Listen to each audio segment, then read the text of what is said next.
Buenos días, hermanos y hermanas, espero se encuentren bien. Muchas gracias por acompañarme nuevamente en estos videos. El tema de hoy es la Eucaristía. Y la Eucaristía es uno de los 7 sacramentos que tenemos en la Santa Madre Iglesia.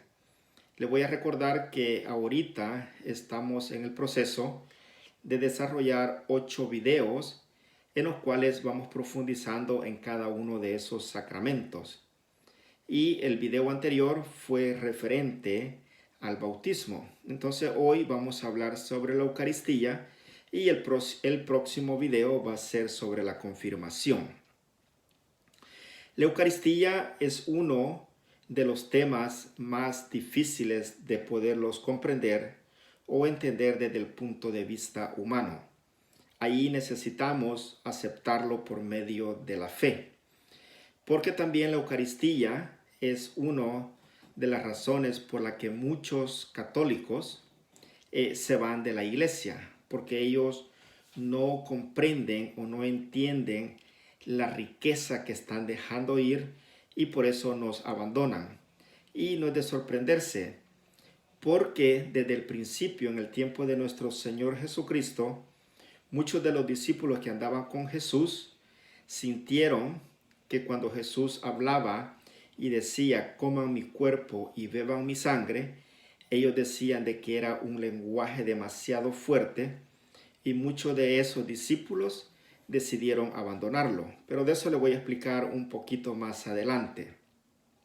Para poder hablar de la Eucaristía, me voy a remontar hasta el Antiguo Testamento y le voy a dar una lectura bíblica que se encuentra en el segundo libro del Antiguo Testamento, que es el Éxodo. Recordemos que el primer libro es el Génesis, segundo es el Éxodo.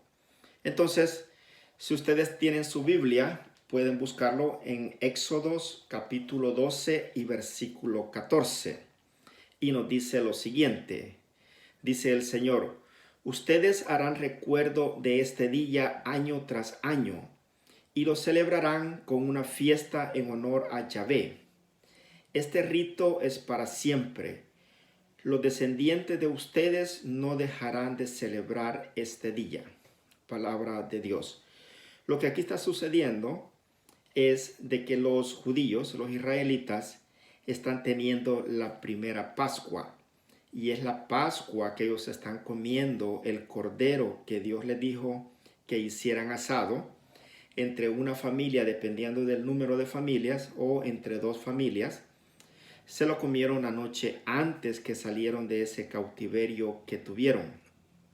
Y también es la noche cuando los israelitas pusieron sangre en las puertas de sus casas para que el ángel pasara y solamente mató a los primogénitos de Egipto. Entonces el Señor les dice de que esa fiesta va a ser de año tras año.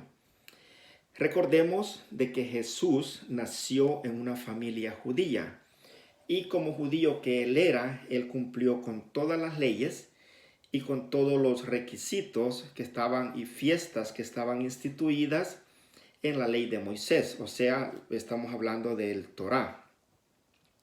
Y entre esas leyes que nuestro Señor cumplió está, por ejemplo, él fue circuncidado a la edad de 8 días.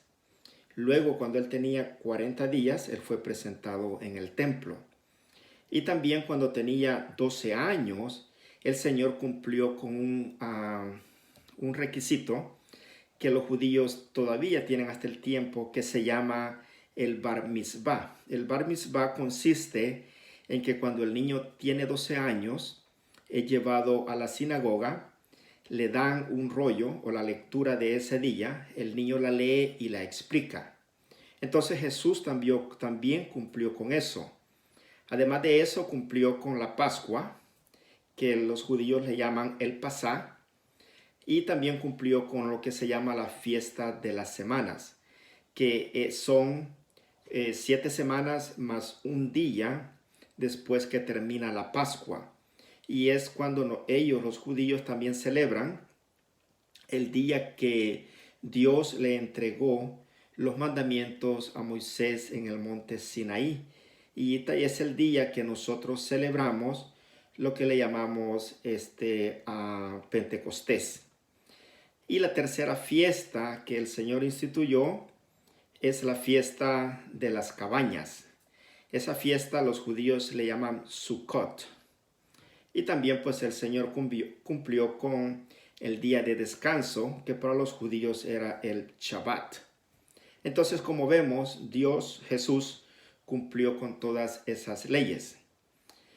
En el libro de Lucas, capítulo 22 y versículo 15, encontramos lo siguiente. El Señor le dice a sus apóstoles: tenía gran deseo de comer esta Pascua con ustedes. Entonces ahí nos está comprobando de que el Señor celebraba estas fiestas, pero las celebraba con sus familias y tal vez con sus amigos, pero no la había celebrado con los apóstoles. Y recordemos que esto fue al año 33 de nuestro Señor Jesucristo. Luego, en el libro de Mateo, capítulo 26 y versículos del 26 al 28, encontramos lo siguiente, y se lo voy a leer. Dice: mientras comían, tomó pan, pronunció la bendición, la partió y la dio a sus discípulos. Aquí es cuando el Señor está ya en la última cena, y la partió, se la dio a los discípulos diciendo: tomen y coman, este es mi cuerpo. Y en el versículo 27 dice lo siguiente: después tomó una copa, dio gracias y la pasó diciendo: beban todos de ella. Entonces el Señor la pasó, Él no tomó de esta copa. Y en el versículo 28, Él dice: esta es mi sangre, la sangre de la nueva alianza, que es derramada por una muchedumbre para el perdón de los pecados. Hermanos, esta es la palabra de Dios. Entonces el Señor, cuando está en la última cena, que estaba Él en una cena judía, Él hace algo que no estaba escrito en el libro o en las leyes que tenían los judíos. Cuando Él dice: tomen y coman, este es mi cuerpo.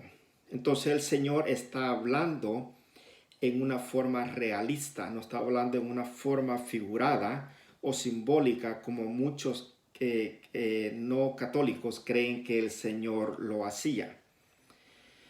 Luego, en el libro de San Juan, capítulo 6 y versículo 35, el Señor dice lo siguiente: Jesús les dijo: yo soy el pan de vida, el que viene a mí nunca tendrá hambre, y el que crea en mí nunca tendrá sed.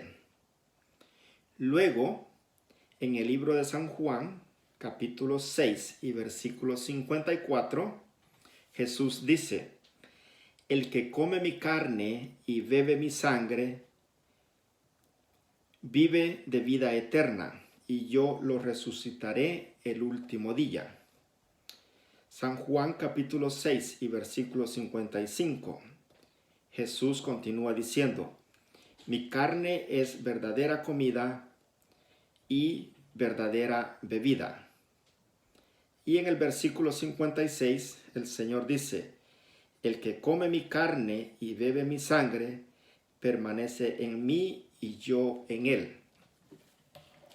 Luego, siempre en el libro de San Juan, capítulo 6 y versículo 60, encontramos que nos dice lo siguiente: al escucharlo, cierto número de discípulos de Jesús dijeron: este lenguaje es muy duro, ¿quién querrá escucharlo? Y vea, interesante, porque en el libro de San Juan, capítulo 6 y versículo 66, o sea, ahí encontramos el 666. Dice lo siguiente: a partir de entonces, muchos de sus discípulos se volvieron atrás y dejaron de seguirlo. Como ven, el anticristo son aquellos que dejan de seguir a nuestro Señor Jesucristo. Entonces, ¿qué pasa con esa gente que deja de seguir al Señor? Bueno, la respuesta la encontramos en la primera carta de San Juan, capítulo 2 y versículo 18. Y nos dice lo siguiente: esa gente salió de nosotros, pero no eran de los nuestros. Si hubieran sido de los nuestros, se hubieran quedado con nosotros. Así es como descubrimos que no todos son de los nuestros. O sea, que todo aquel que encuentra que la Eucaristía no viene de Dios y por eso deja de seguir al Señor, no es de los nuestros. Ellos encuentran que ese vocabulario es demasiado fuerte y por eso dejan de seguir a Dios. Pero cuando estos discípulos comenzaron de seguir a Jesús, Jesús le hace una pregunta a sus apóstoles y le dice, el Señor le dice, ¿quieren marcharse también ustedes? Y Pedro le contesta y le dice, Señor, ¿a quién iremos? Solo tú tienes palabras de vida eterna. Entonces, las Escrituras nos habla que todos aquellos que comemos y bebemos el cuerpo de nuestro Señor Jesucristo, tenemos vida eterna. Pero también San Pablo nos recuerda algo muy importante en la primera carta que él le manda a los Corintios. San Pablo dice, está en Corintios 11 y versículos del 25 en adelante, San Pablo dice lo siguiente, que todo aquel que come el cuerpo de Cristo y bebe la sangre de Cristo en forma indebida, su propia condenación está obteniendo. Por lo tanto, hermanos, si usted siente que no está en una relación muy cercana con Dios, está en pecado, y usted así va a comulgar, usted todavía, en lugar de obtener la vida eterna, usted todavía se está condenando más. Por lo tanto, es importante estar limpios y confesarse antes de recibir la Eucaristía. Y la única forma que nosotros podemos reconocer a Jesús es por medio de la Eucaristía. Y una prueba que nosotros tenemos, la encontramos, y lo voy a sacar de la Biblia latinoamericana, nosotros la encontramos en el libro de San Lucas, capítulos del 30 al 32. Aquí lo que pasa es de que van los discípulos de Emaús, el Señor se les aparece, no los reconocen. Pero nos dice que el Señor estaba atardeciendo y les dijo a ellos lo invitaron y el Señor se quedó en la casa con ellos a cenar. Esto significa de que se reunieron para celebrar la Eucaristía. Y nos dice en Lucas 24, capítulo 30 al 32, y se lo voy a leer. Y dice, y mientras estaban en la mesa con ellos, tomó el pan, pronunció la bendición, lo partió y se lo dio. En ese momento se les abrieron los ojos y lo reconocieron, pero él desapareció. Entonces se dijeron el uno al otro, ¿no sentíamos arder nuestro corazón cuando nos hablaba en el camino y nos explicaba las Escrituras? Hermanos, esta es la palabra de Dios. Entonces, como ve, cuando nosotros comemos la Eucaristía, es que sentimos ese fuego en nuestro corazón porque nos sentimos más cerca a nuestro Señor Jesucristo. Además, la Iglesia Católica nos enseña por medio del Catecismo de la Iglesia Católica, y ya se los he enseñado en otros videos, en este librito, nos enseña que los frutos que recibimos al recibir la comunión. Y el catecismo le llama los frutos de la comunión. Y le voy a dar unos cuantos. Por ejemplo, con la comunión acrecienta nuestra unión con Dios. O sea, cada vez que nosotros comulgamos, estamos dando un paso más cerca al cielo y nos ayuda a estar siempre cerca a Dios y a nuestro Señor Jesucristo, que es la segunda persona de la Santísima Trinidad. La comunión también nos separa del pecado. Ese es otro de los frutos.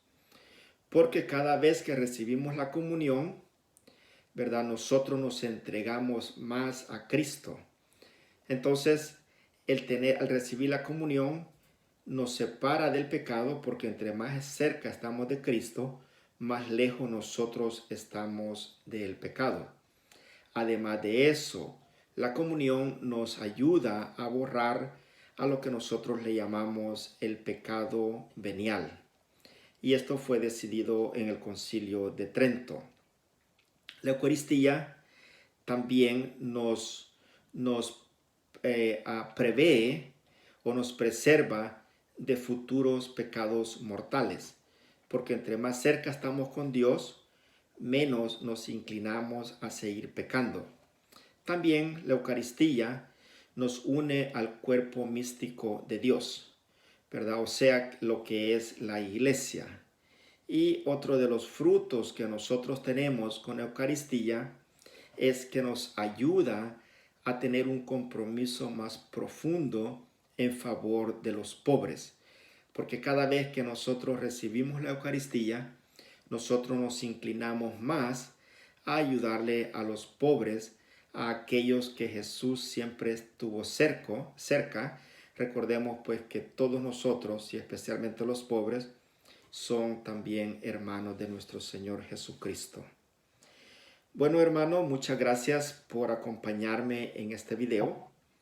Espero que alguna enseñanza haya quedado.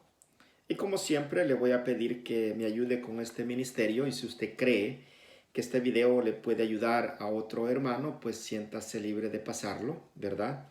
Y póngale allí algún like, póngale algún comentario, siempre siendo respetuoso. Y muchas bendiciones y si Dios permite, nos vemos en la próxima.